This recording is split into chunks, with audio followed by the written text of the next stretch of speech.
ಈಗ ವಿದ್ಯಾರ್ಥಿಗಳಿಗೆ ಕೇಳಲೇಬೇಕು, ಯಾಕೆಂತಂದರೆ ತುಂಬ ಜನ ಪಾಪ ಕೂತ್ಕೊಂಡು ಓದ್ತಾ ಇರ್ತಾರೆ, ಬೈ ಹ್ಯಾಟ್ ಮಾಡ್ತಾ ಇರ್ತಾರೆ. ಯಾವ ದಿಕ್ಕಲ್ಲಿ ಕೂತ್ಕೊಂಡು ಓದಿದರೆ ಬೈ ಹ್ಯಾಟ್ ಮಾಡಿದರೆ ಬೇಗ ನೆನಪಲ್ಲಿ ಉಳಿಯುತ್ತೆ ಅವರಿಗೆ ಅಂತ? ಸೌತ್ ವೆಸ್ಟ್ ಪಕ್ಕದಲ್ಲಿ ಒಂದು ಡೈರೆಕ್ಷನ್ ಇದೆ, ವೆಸ್ಟ್ ಆಫ್ ಸೌತ್ ವೆಸ್ಟ್ ಅಂತ. ಓಕೆ. ಅದು ಸೇವಿಂಗ್ ಪ್ಲಸ್ ಎಜುಕೇಶನ್ ಎರಡಕ್ಕೂ ಯೂಸ್ ಆಗುತ್ತೆ.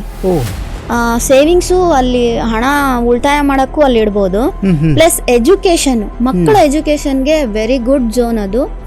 ಅಲ್ಲಿ ಅವ್ರನ್ನ ಕೂರಿಸಿ ಓದಿಸೋದು, ಅಲ್ಲಿ ಅವ್ರು ಕೂತ್ಕೊಂಡು ಓದಕ್ಕೆ ಅವೈಲೇಬಲ್ ಇಲ್ಲ, ಟೇಬಲ್ ಇಲ್ಲ ಅಥವಾ ಕೂರಕ್ಕಾಗೋದಿಲ್ಲ, ಏನೋ ಇಟ್ಟಿದ್ದೀರಾ ಅಡ್ಡ ಅಂದಾಗ ಆ ಮಕ್ಕಳು ಓದೋ ಪುಸ್ತಕಗಳಲ್ಲಿಡೋದು.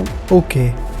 ಅವರು ಈಗೆಲ್ಲ ಪೆನ್ ಡ್ರೈವು ಇದರಲ್ಲೆಲ್ಲ ಹಾಕ್ಬೋದಲ್ವಾ ಅವ್ರ ಮೆಟೀರಿಯಲ್ಸ್ ಎಲ್ಲ, ಆ ಥರ ಒಂದು ಪೆನ್ ಡ್ರೈವ್ಗೆ ಅವ್ರ ಮೆಟೀರಿಯಲ್ಸ್ ಎಲ್ಲ ಹಾಕ್ಬಿಟ್ಟು ಆ ಡೈರೆಕ್ಷನಲ್ಲಿ ಇಡೋದು.